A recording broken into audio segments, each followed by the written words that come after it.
In the promo for this movie, they had put out concept art of all the characters, and the concept art of Little Donatello might be one of the best things I've ever seen.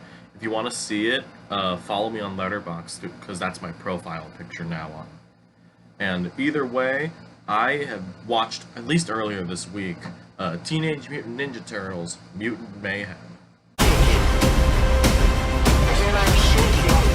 I need to get this out of the way right now. I don't know shit about the Ninja Turtles. I barely know anything. All I know is that, like, they are turtles. That's really it. And also, they're mentored by a rat. I don't know anything about this. So, pretty much going into this was just a brand new thing for me. I don't think I had ever watched or read anything related to the Ninja Turtles.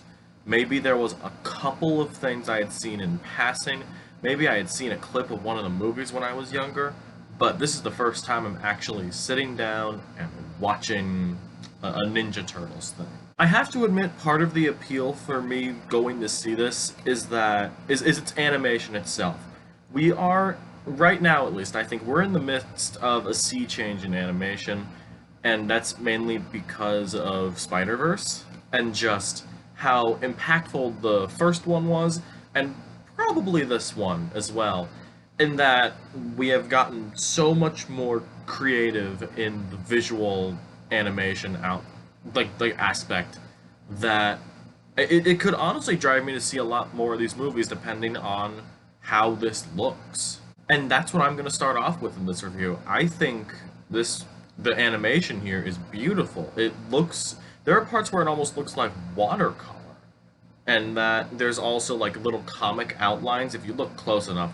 That mainly on the posters, I tried to see if they were in the movie itself, and every now and then you could see it.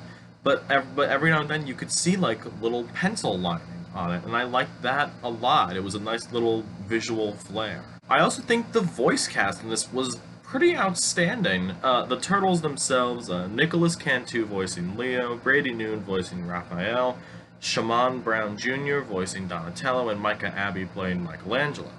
They all had an incredible dynamic together, and I figured this was the case, but then when I looked up behind the scenes stuff, all four of them were in the room recording dialogue and bouncing off of each other, and for this kind of movie, and to my knowledge, this kind of characters, that's the perfect way to do something like that when you're recording voice lines. It really helped, the movie, because everyone was just bouncing off of each other in those scenes, because that's a huge chunk of the movie, if not all of the movie, is just them talking with each other about whatever's going on, and I really liked that. I think Edebiri, I hope I'm saying that name right, did a great job as April as well.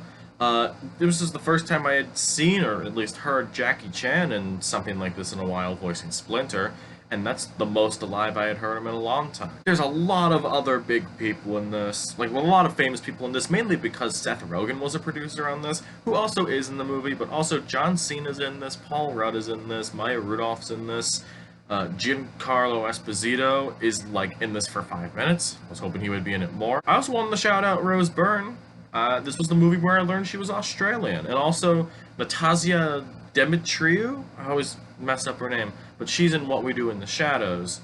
And she also had a fun role in this. But the big surprise for me in this was Ice Cube playing Superfly. I don't know if this was an original character made for the movie or was a character already in other TMNT media. I thought he was pretty great, especially, and it really helped with Ice Cube's voice performance. He did a great job in this, and also, I've never really thought Ice Cube to be the best actor in the world. He was pretty great in this. I do also want to highlight the music in this, both the score and the soundtrack. I'm going to talk about the score first, mainly because I was watching this movie and going, wow, this music is very weird and electronic almost. And I was really digging it, and it helped have this new sheen over the movie as something more on the grimy side. And I did not expect that from this.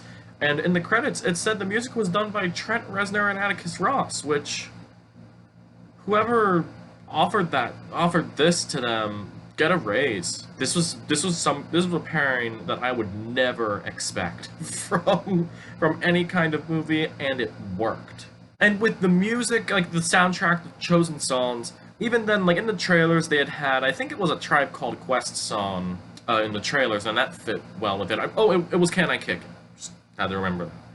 But even then, like, I know Vanilla Ice did a song, like, for one of the movies from the 90s, and that's in it. But also just the overall vibe of this movie is really good. There's songs in here that I love to hear some. There's a couple old Dirty Bastard songs in this.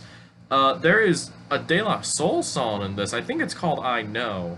And that's one of my favorite De La Soul songs in general. Honestly, you could sit here and tell me that in the same movie you have songs from Gucci Mane, MF Doom, and Hugh Masekela, of all people, in this kids movie, pretty much. It's being marketed towards kids.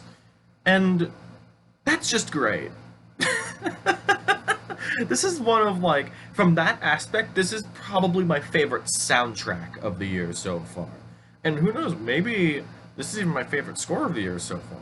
Who knows? Unfortunately, I do think the story is probably the weakest part of the movie. I don't know if I said that earlier, but it wasn't anything special in that department for me personally, and that brought it down just a little bit, but the fact that there was so many other things that I did really like in it was just... it made up for it. Overall, I think Mutant Mayhem was alright. It was pretty fun overall. It personally didn't really do a lot for me, outside of, like, the creative choices between, like, what the actors are doing, the music, but to my knowledge, a lot of animation fans, and also Ninja Turtles fans, to the people I know that know this stuff, are really connecting with this. And I do know that there is already a sequel in development, in development because there's a strike going on. Pay people. Sorry for that shameless plug, but the fact that this is connecting with a lot of people, especially Ninja Turtles fans, is really nice, and that's really nice to hear. I hope the next one does even better. I'm gonna give Teenage Mutant Ninja Turtles Mutant Mayhem a 7 out of 10. Based on how I've been talking about it, I feel like that it should be a little bit higher, but honestly, I think a 7 out of 10 is alright. If you are a fan of any of this stuff, go and watch it. I think you'll like it. Alright, my question for you is simple enough. Have you seen Mutant Mayhem? How did you feel about it? What's your favorite part about it? Let me know down in the comments below. Like and subscribe if you haven't already, and I will see you in the next video. See ya.